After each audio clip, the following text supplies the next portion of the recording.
she wrote 300 in the receipt. But if you don't ask for the receipt, she will write only 200. Very tricky, right? Yeah, right. Well, for me, I experienced it also, which is, for me, it was, you know, big favor for me because my employer allowed me to go home to Philippines just to have my teeth removed and have my dentures. Oh, wow. And she paid for it. Oh, wow. Your employer is so good. Yes, Yeah. I had a vacation. Oh, wow, so good. Even though 1 week, but at least able to go home. You guys are lucky. Yeah. They are lucky because tooth extraction is the only covered with the insurance. For the dentures, it is not. Yeah. It depends on Insurance policy. right. Yeah, exactly. It depends. Yeah, really. So there's no definite answer of what qualifies as emergency, but then for me, at least toothache is not. But then, like for example, accidents, yeah, and then surgery, then I think that it will qualify as emergency to me, my personal view. But I think toothache is emergency. Yes, the pain is emergency. Too painful. Cannot eat. And Yes. then it will be pain. You can Right, concentrate right. on your work, Yeah. actually. It's really painful, which is It affects 1 or 2 days you everything. can. You think it's better have to have a headache than to it. True. Yeah, but in my case, yes, toothache is included. We can consider it as emergency because suddenly you feel the pain, very painful. But in my case, like I experienced that, I still waited for half day because my employer needs to book me first Oh yeah, true. to the private Dentist. dentist. Yeah. I cannot go right Oh. away for walking like that. Cannot. So I waited for Yeah. half day. Oh, this is so painful, right? Yeah. So now we'll talk about insurance for work injury. So do you guys know whether your employer have to buy a work injury insurance for you guys? Is it compulsory? Yes, I think so. Yeah, it's Because compulsory. Yeah, you have experience. yes, after T10, Typhoon 10, it's still raining and it's still very wet. And my employer's house was a residence. They have the stairs going down to throw away the garbage outside. I was holding 2 garbage on my hands while walking on the stairs. I slipped up. Pop, pop, pop, pop, pop, pop. Yeah, this is the wound I got after T10. I slipped up on the stairs. And then I was so dizzy and it was really terrible. It really hurts. Until now I have my scars, so I won't forget that accident during working hours. So my boss was really eager to buy me Work insurance. yeah.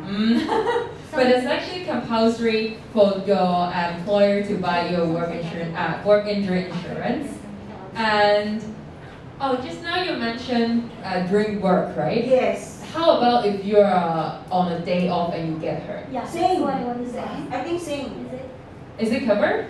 They said now when It's covered. It's covered. covered. Yeah, you're right. It's covered. It's still covered. You have experience again. My employer told me that. I Yeah, already it's asked covered. them. Let's say during my day off, I went to hiking. Then I fell off on the mountain. Yeah, Is it exactly. covered? Yeah. Yes, it's still covered. This is actually one of the questions raised by the last group. Yes, it's still Yeah. covered. They asked me exactly that question Right. about hiking. Yes, yes. But Because we don't know accident happen, right? But why mostly, sorry for the word, that mostly of the employers here doesn't when you have the when you got an accident During during day your off? day off, No, that's wrong. they Yeah, don't. that's wrong. That's Yeah. wrong. That's Yeah. wrong. They have to cover that. Yeah.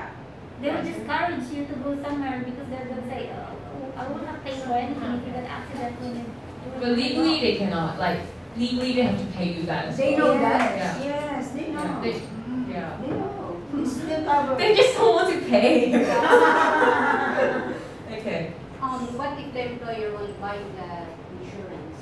Then Which they're insurance? Make it clear, which insurance? Just now we talk about two types of insurance. The What is work compulsory? injury insurance. they're breaching the law. Yeah. So what's the Solution? no? I mean, what's the punishment Punishment. if the employer doesn't buy the work injury insurance? They will Is pay. there any compensation? If you don't get compensation, Yeah. but the employer gets a criminal Offense. Criminal offense. The labor has a division to investigate the employers who don't buy the work insurance, and they will bring the employer to criminal court. We have cases like this ongoing now. But the court will ask you to be a witness. Remember we talked about false representation like last time? It's also a criminal offense, right? So similarly, the employer will get prosecuted, but for a different offense, of course. Yeah. I guess no one will remember false representation. The maximum penalties. False representation. 14 years. Yeah. 14 years. Yeah. Prison. I still remember that. Okay, you guys have revised. Okay, very good. Okay, so we'll now talk about clause 9C, which is about you being unfit for work. So, being unfit for work means that you're certified by a registered medical practitioner in Hong Kong that you're unfit to perform domestic duties, which is specified in your contract.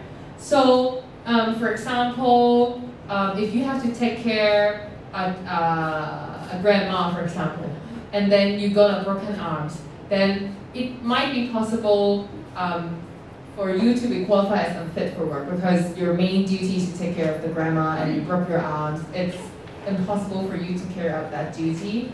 But then remember, if you get terminated by your employer because of this unfit for work on this round, it's not a discrimination. It's not. It's not a discrimination. So Because you are unfit. for work, but it has to be certified by a medical practitioner, like registered medical practitioner, that you're unfit for work. It's not you saying you're unfit or employer saying. Just talk that you are unfit to work. Mm. Cannot be like that. You have a medical certificate. Yeah, certified that. I'm still lucky. I have breast cancer. I'm a cancer survivor, which is my employer did not let me down.